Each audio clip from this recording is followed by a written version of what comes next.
سعودية نقلوا جسد سيدنا حمزة بن عبد المطلب عم الرسول صلى الله عليه وسلم.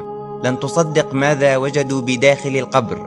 وجدوا مفاجأة مذهلة سبحان الله.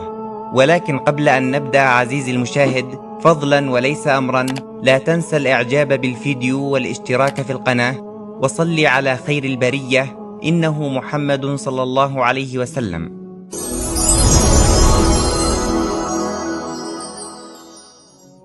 شهدت المدينة المنورة في المملكة العربية السعودية قبل أعوام هطول أمطار غزيرة وسيول جارفة تسببت في الكثير من الأضرار في بعض الأماكن، وكان جبل أحد من أبرز الأماكن المتضررة من السيول، حيث جرفت هذه السيول قبور بعض الصحابة من شهداء معركة أحد الذين بلغ عددهم 70 صحابيا، ومن بينهم قبر الصحابي الجليل حمزة بن عبد المطلب رضي الله عنه وعن بقية الصحابة أجمعين.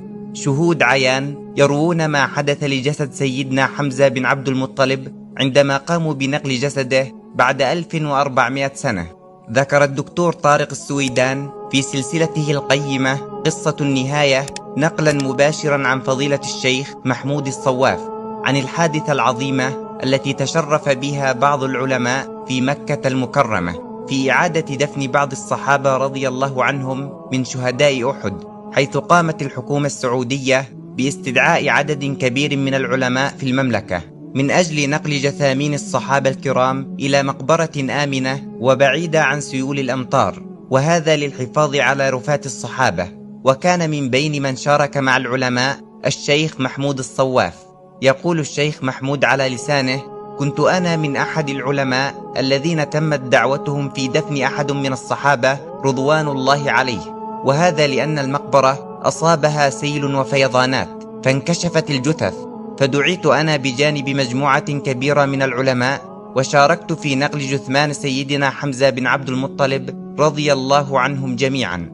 والآن سنتعرف على المعجزة التي حدثت أثناء دفن جسد سيدنا حمزة بن عبد المطلب، وكيف أنهم شاهدوا الصحابة رضوان الله عليهم بعد مضي أكثر من 1400 عام. يقول الشيخ محمود الصواف في وصف المعجزة التي حدثت أثناء نقل جثمان حمزة رضي الله عنه، قال أنهم شاهدوا أجساد الصحابة باقية كما هي، لم تتغير ولم تتعفن أو تتحلل، وهذا مصداق لبشرى الحبيب محمد صلى الله عليه وسلم للشهداء أن الأرض لا تأكل أجسادهم أبدا.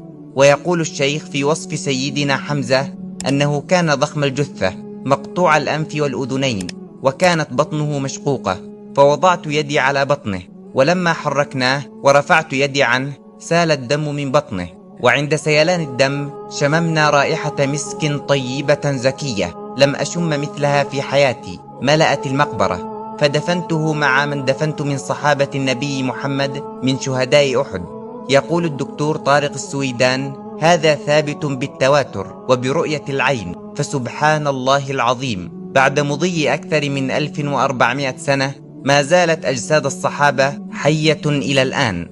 فما أعظمك يا الله، سبحانك، أي فضل هذا، وأي كرم أعطيته للشهداء، إذ بلغ كرمك يا الله للأجساد وهي تحت التراب لا يراها أحد، فكيف يكون كرمك في جنة عرضها السماوات والأرض؟ بلغنا الله وإياكم مكانة الشهداء. فهنيئا لمن رأى هذا الصحابي الجليل، وهنيئا لمن رأى سيد الشهداء حمزة بن عبد المطلب، وهنيئا لمن رأى عم رسول الله محمد صلى الله عليه وسلم.